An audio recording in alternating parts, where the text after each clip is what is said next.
ಶ್ರೀನಿವಾಸಪುರ ಪುರಸಭೆಯಲ್ಲಿ ಇಂದು ಆಯುಧ ಪೂಜೆಯನ್ನ ಅದ್ದೂರಿಯಾಗಿ ಆಚರಿಸಲಾಯಿತು. ಕಚೇರಿಯಲ್ಲಿರುವ ಗಣೇಶನಿಗೂ ವಿಶೇಷ ಪೂಜೆ ನೆರವೇರಿಸಲಾಯಿತು.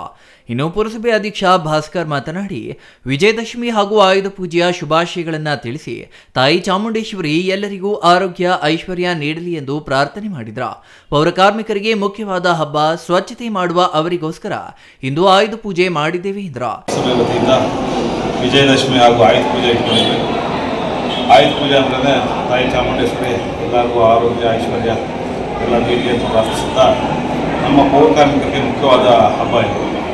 ಏನು ಸ್ವಚ್ಛತೆಗೊಳಿಸ್ತಾರೆ ಅವ್ರಿಗೋಸ್ಕರ ಇವತ್ತು ತಾಯಿ ಚಾಮುಂಡೇಶ್ವರಿ ಚೆನ್ನಾಗಿ ಆರೋಗ್ಯ ಎಲ್ಲ ಕೊಟ್ಟು ಅವರಿಗೆ ಹಿಮಸ್ಥಾನಗಳಿಗೆ ಏನಿವತ್ತು ತುಂಬ ಜನ ಟೆಂಪರವರಿಯಲ್ಲಿದ್ದಾರೆ, ಅವರಿಗೆಲ್ಲ ಕಾಯಂ ನೌಕರಿ ಆಗಲಿ ಅಂತೇಳಿ ದೇವರಲ್ಲಿ ಪ್ರಾರ್ಥಿಸುತ್ತಾ ಇವತ್ತು ಆಯುಧ ಪೂಜೆ ಅಂದ್ಕೊಂಡಿದ್ವಿ. ಹಾಗೆ ಶ್ರೀನಿವಾಸಪುರ ಎಲ್ಲ ರಸ್ತೆಗಳಲ್ಲಿ ಜಂಬೂ ಸವಾರಿ ಮಾಡಿಕೊಂಡು ನಮ್ಮ ಪೌರ ಕಾರ್ಮಿಕರಿಗೆ ಹಾಗೂ ಯಾರ್ಯಾರು ಆಫೀಸ್ ಸ್ಟಾಫ್ ಇದ್ದಾರೋ ಎಲ್ಲರಿಗೂ ಬಟ್ಟೆ ವಿಸ್ತರಣೆ ಮಾಡಿ ಹಬ್ಬ ಆಚರಿಸ್ತೀವಿ.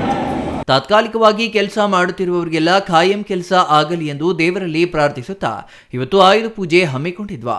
ಪಟ್ಟಣದ ಎಲ್ಲ ರಸ್ತೆಗಳಲ್ಲಿ ವಾಹನಗಳ ಮೆರವಣಿಗೆ ನಡೆಸಿ ಪೌರ ಕಾರ್ಮಿಕರಿಗೆ, ಚಾಲಕರಿಗೆ ಹಾಗೂ ಕಚೇರಿ ಸಿಬ್ಬಂದಿಗೆ ಉಡುಗೊರೆ ಹಂಚಿ ದಸರಾ ಹಬ್ಬವನ್ನು ಆಚರಿಸಿದ್ದೇವೆ ಎಂದರು. Chandrashekhar, CTV news, Srinivaspur.